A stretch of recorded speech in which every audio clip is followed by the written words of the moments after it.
प्रथम से जबरदस्ती शादी करने के लिए निहारिका ने अपनी कुंडली राध्या के साथ बदल दी, लेकिन प्रथम की भतीजी ने सबको दिखा दिया निहारिका का सबूत।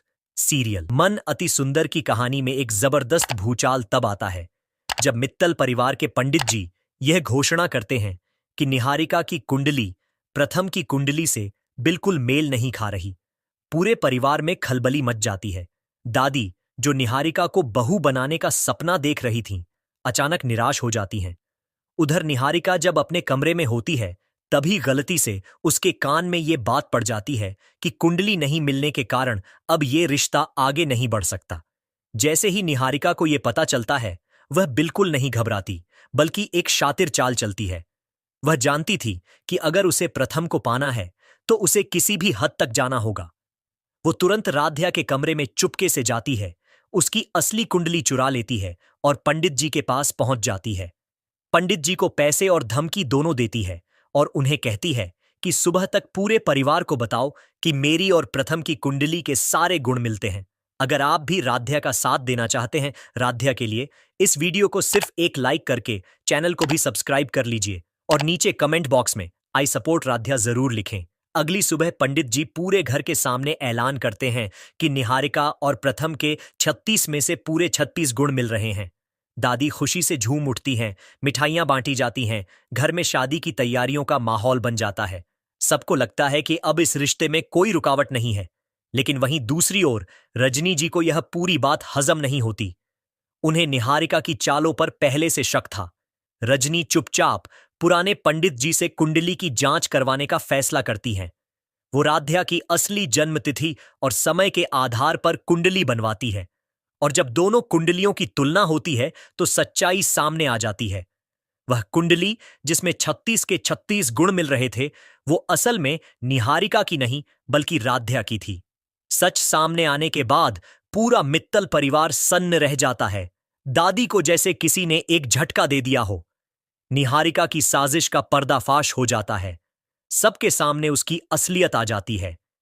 जब प्रथम को यह बात बताई जाती है तो वह गुस्से से निहारिका की तरफ देखता है और कहता है कि यह रिश्ता अब पूरी तरह से खत्म हो चुका है। प्रथम साफ शब्दों में कह देता है कि वह किसी ऐसी लड़की से शादी नहीं कर सकता जो झूठ और धोखा देकर उसके जीवन में आना चाहती है। दादी, जो पहले निहारिका की तरफदारी कर रही थीं, अब खामोश हो जाती हैं। परिवार की इज्जत का सवाल बन चुका था। शादी की तारीख तय हो चुकी थी, रिश्तेदार आ चुके थे और मीडिया तक को न्योता दिया जा चुका था। ऐसे में रजनी जी पूरे आत्मविश्वास से कहती हैं कि अगर किसी लड़की की कुंडली सच में प्रथम से मेल खाती है तो वह सिर्फ और सिर्फ राध्या है, और यही इस परिवार की बहू बनने के लायक भी है। राध्या को जब यह सब बताया जाता है तो वह पहले तो स्तब्ध रह जाती है, क्योंकि उसने कभी भी यह सोचा नहीं था कि उसकी जिंदगी अचानक से इतनी बदल जाएगी।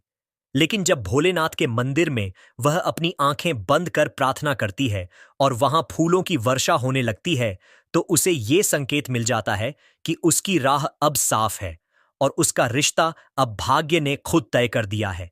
वहीं प्रथम की मां रजनी जी उससे पूछती हैं कि क्या वह राध्या से शादी के लिए तैयार है।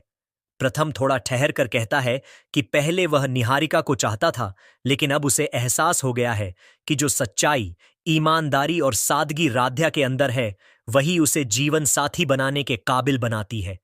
गौरी, जो अब तक सोचती थी कि राध्या उसकी सबसे अच्छी दोस्त है, धीरे धीरे ईर्ष्या का शिकार होने लगती है। उसे लगता है कि राध्या अब उसकी जगह ले रही है।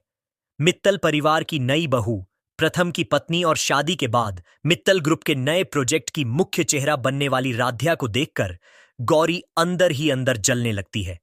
उसे लगता है कि अगर राध्या इतने बड़े घर में चली गई तो वह हमेशा के लिए अकेली रह जाएगी। शादी की तैयारियां जो पहले निहारिका के लिए हो रही थीं, अब पूरी तरह राध्या के लिए शुरू हो जाती हैं। घर को दुल्हन की तरह सजाया जाता है, मंडप बनता है और पूरे शहर में इस शादी की चर्चा होने लगती है। राध्या, जो कभी एक साधारण सी लड़की थी, अब पूरे शहर की नजरों में मित्तल परिवार की बहू बनने जा रही थी। उसकी मासूमियत, समझदारी और संस्कार देखकर सभी मेहमान प्रभावित होते हैं। दादी भी धीरे धीरे पिघलने लगती हैं और